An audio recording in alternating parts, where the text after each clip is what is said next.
Yes, and speaking of the kiddos, happy fall break for those that are at home and, of course, taking advantage of that fall break. Well, if your kids are into sport, this next segment is very important because it's Dr. Kohli. She's going to go over some sports and those that are more dangerous than others. Well, here you go. Some details for you, parents.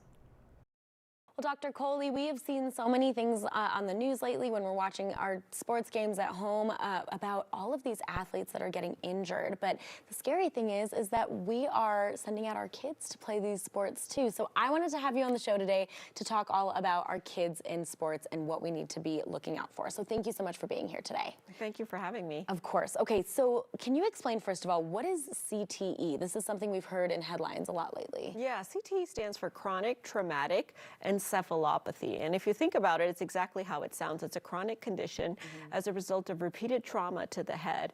And encephalopathy means kind of a dysfunction of the brain. So it basically is a degenerative condition. And it's been around since the 1920s. We used to see it a lot in the boxers. Oh, and it used to be called punch-drunk syndrome because you keep getting punched in the head. Right. And then later in life, you sort of start having behaviors like you're drunk, like slurred speech and trouble with memory and those types of problems. Now we're seeing it in our football players. Yes. What was really unusual about this study is that we now saw it in young people, because we always used to think it's an accumulation of doses of trauma to your head that leads to this condition. So you have to be older, you have to have lots and lots of head injuries, but we're now actually seeing that it might start to show up in younger athletes as well. Oh, this is so scary. And I know that all the parents at home are saying, well, I love cheering on, little Jimmy on the sidelines, but if I know that this could potentially be harming him, maybe this isn't something I should be looking into. So what to you struck you most about this study in particular? I think to me what really stood out, Danny, was the fact that it was people under the age of 30. Yeah. And so, like I said, usually we see it in older people, but 40% of these athletes under 30 who had died had evidence of early signs of this starting already. Wow.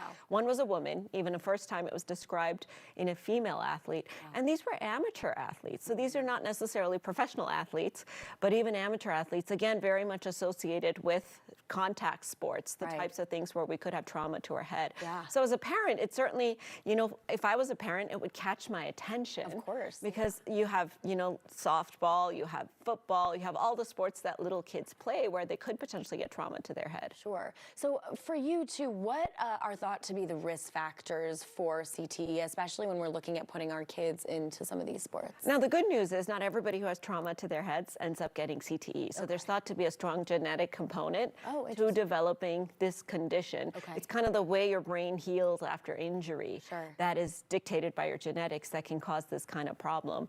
But it's the number of blows to the head that's really very consistent with it. And so one of the things that I've seen a lot of young parents talk to coaches about is whether or not we should start instituting helmets that have a counter on them where they're counting how many times a child or a young amateur athlete has had a blow to the head. And that may be a way to sort of start being more proactive, because if your child is having a lot of repeated traumas to the head, it may be time to have a discussion with their pediatrician. Wow. Okay. Yeah, that's definitely something to be cognizant of. Okay. So how is CTE diagnosed, and what advice would you give those parents whose kids do play the contact sports? Because I'm sure the kids don't want to necessarily stop playing either. Right. CTE can be very indolent. The symptoms initially are just sort of mood changes and things that a lot of young teenagers have anyhow, irritability and anger and personality changes and such.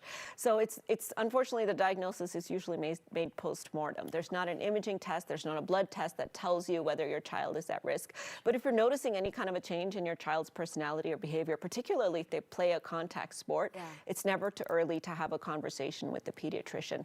But I would say playing sports is such an important part of our child's development in socially, creating community, creating an atmosphere of teamwork, that you don't have to throw the baby out with the bathwater. I just think we need to start being more cognizant of trauma to the head. And you as a parent can really sort of take the reins on that, talk to your coach about it, see whether we could change the rules of the game, whether we could do fewer tackles, whether you can have this helmet that tracks, or whether you can interrupt. If your child is playing a sport that's causing recurrent trauma to the head, maybe it's time to switch them to something else like basketball or something else where they're less likely to get hit in the head, and then switch them back later once their brain has had a chance to sort of rest. There you go. Flag football is just as fun, you guys, I promise. All right, well, Dr. Dr. Kohli, thank you so much for always helping to keep us and our family safe. Thank you, Danny.